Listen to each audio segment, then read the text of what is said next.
Esta es una producción de Grupo Fórmula. Voy ahora con mi compañera Edna Jaime, a la que usted sabe cuánto aprecio y qué alegría me da poderla ver ya de manera directa. Mi querida Edna, ¿cómo estás? Muy bien, Leonardo, pues decirte que a mí también me da mucho gusto verte. Qué bueno que podamos reanudar después de que no pude estar en un programa contigo y te extrañé muchísimo, extrañé a la audiencia muchísimo, pero estoy completamente restablecida. La semana pasada con Jaime Núñez le decía que tuve COVID, pero afortunadamente ya salí, me siento muy bien y estoy muy contenta de estar de regreso y de Bendito platicar sea Dios. contigo, Leonardo. Muchas ¿Qué gracias. tema abordamos esta semana, Edna? Leonardo, mira, me importa mucho el tema que anunció el presidente, el decreto para liberar internos, porque puedo decir muchas cosas a partir de esto.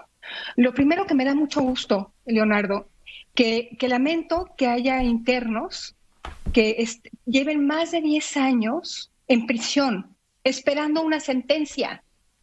Qué bueno que el presidente con el decreto nos abra esta ventana para que miremos las injusticias de este país, cómo una persona puede estar esperando sentencia por más de 10 años y decirte que hay internos que tienen todavía más, que sus expedientes se perdieron, que nunca fueron juzgados, pero que llevan muchos años en prisión. Entonces, pues qué bueno que se ponga este tema sobre la mesa.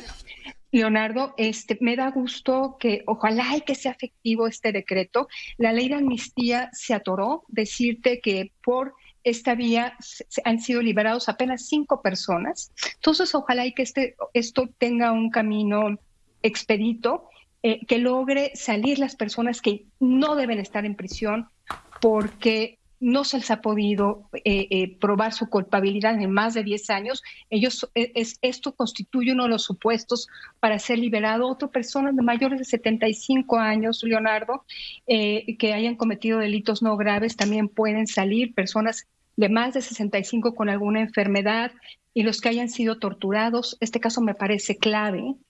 Ojalá y que realmente pueda sentar un precedente. Es muy difícil probar la tortura. ¿Cuánto y más quienes la dictaminan o la que la estudian son parte del sistema que perpetraron la tortura? Entonces, pero me parece muy importante que esto esté sobre la mesa, que se discuta mucho, que entendamos que en este país hay injusticias que no pueden dejarse pasar, no podemos mirar para otro lado, no podemos voltear la cara y mirar para otro lado, y decirte que esto es producto de un sistema penal. El sistema penitenciario, los penales de este país no están divorciados, no son un islote que esté separado de todo el sistema penal. Y lo que se ve en los penales es producto de todos los vicios del sistema penal que castiga además a quienes cometen delitos no graves. Leonardo, su incapacidad para realmente investigar y sancionar delitos graves, violentos, de alto impacto. Entonces, en nuestras prisiones hay mucha gente que está compurgando una pena por un delito muy menor. Y como estamos en esta escalada punitiva, pues cada vez más conductas se criminalizan, cada vez más conductas se les aplican penas máximas. Entonces, estamos en esta locura, en esta escalada. Y que te voy a decir, Leonardo, que es la segunda parte de mi observación, no lo detiene el decreto del presidente.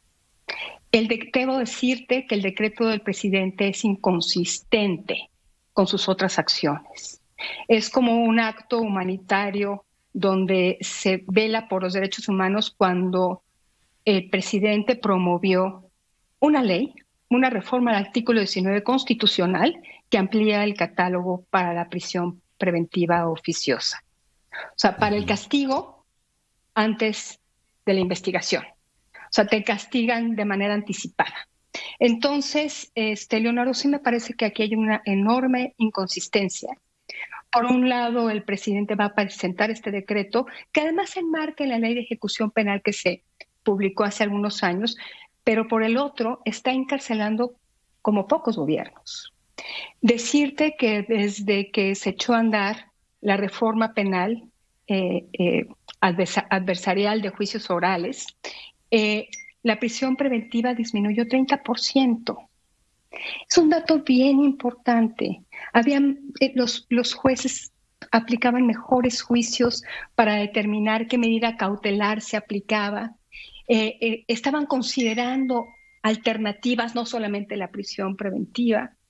Y bueno, y con esta reforma decirte que en lo que va de esta administración hay 18,000 internos más en prisión preventiva oficiosa. Realmente es elevadísimo. Entonces, pues este decreto de ninguna manera balancea lo que se está encarcelando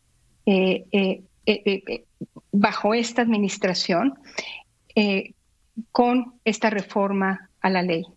Que hay quienes sostenemos, yo de manera muy enfática, pues que viola un derecho fundamental que es la presunción de inocencia y que le pone pues una traba enorme a la reforma penal que hemos querido construir, al nuevo modelo de justicia que hemos querido construir. Entonces, pues sí me parece, Leonardo, que pues ojalá y que estas personas logren su libertad. Sería muy deseable que el Estado mexicano les resarciera los daños. Me parece muy importante que discutamos estos temas a profundidad. Tienen que ver con la justicia, tienen que ver con nuestros derechos. Entonces, yo los pondría en primer lugar. Y me parece, Leonardo, que también pues abre una reflexión. Debe abrir una reflexión. Me encantaría que abriera una reflexión sobre nuestro modelo de justicia, de cómo pues realmente llevarlo a buen puerto, porque es un modelo que asegura nuestros derechos, que protege nuestros derechos y no permitir pues más contrarreformas. Hemos tenido ya bastantes en esta administración. Mencioné del artículo 19 constitucional, clave de la prisión preventiva oficiosa, pero ya hemos hablado también en este espacio de lo que implica las reformas a la ley orgánica de la Fiscalía. Entonces, pues realmente tuvimos la oportunidad, creo que todavía la tenemos. Espero que no se nos cierre esa ventana y que sí pensemos que lo que sucede en nuestras prisiones es consecuencia de lo que sucede en nuestro sistema de justicia, que es muy injusto. Y que creo que debemos retomar estas conversaciones que son sustantivas, porque tienen que ver con el grado de civilidad con el que queremos funcionar, Leonardo, con cómo nos queremos relacionar con el Estado, cómo queremos que el Estado proteja nuestros derechos. Entonces, por eso pienso que sí son de estas conversaciones realmente de las más esenciales. Lo creo firmemente, y además un ejercicio de introspección del propio gobierno tratando de valorar la propia condición. Es decir, a ver, no podemos por un lado estar aumentando la prisión preventiva oficiosa y después estar sacando efectivamente estos decretos que atienden, por supuesto, una cuestión humanitaria, pero una reflexión amplia, coherente, que yo supongo que sería producto de un diálogo con especialistas, podría darse. Fíjate que en los 70s, tú ni siquiera habías nacido, Edna Jaime, Italia entera se convulsionó por una película de Alberto Sordi, que si no la has visto te recomiendo ampliamente, que era Detenido en espera de ser juzgado, y era la barbarie de jueces que te podían meter a la cárcel años y arruinarte literalmente una vida. Y bueno, pues la película, por supuesto, llevó a una reforma judicial en Italia que no se ha arreglado del todo, pero es uno de los temas, este efecto de demostración de cuando tú ves en la historia de una persona qué significa que tengas 75 años y estés esperando juicio, pues es una forma bárbara de proceder contra cualquier persona. Pero en fin, tomo tu comentario y me alegro mucho, mi querida Edna, de verte. Igualmente, Leonardo, te mando un abrazo y nos vemos dentro de 8 días. Muchas gracias. Nos vemos, para fortuna nuestra, Edna Jaime, todas las semanas en este espacio. Bueno, pues ahí lo tienes, es una reflexión muy potente, pues que tiene que ver con la forma en que nos relacionamos efectivamente con los, en este caso, infractores, ¿no? Que dicen, bueno, primero te meto a la cárcel y ya después averiguo y veo si tengo las condiciones de investigar. ¿Y qué es lo que ocurre? Que como tienen pocas capacidades de investigar, pues van atendiendo los asuntos que tienen prioridad y los otros dicen, pues este sigue guardadito ahí en la cárcel, ahí déjalo. Y bueno, pues ciertamente es una injusticia marca mayor. Ahí está la reflexión de Edna Jaime hoy. Esta fue una producción de Grupo Fórmula.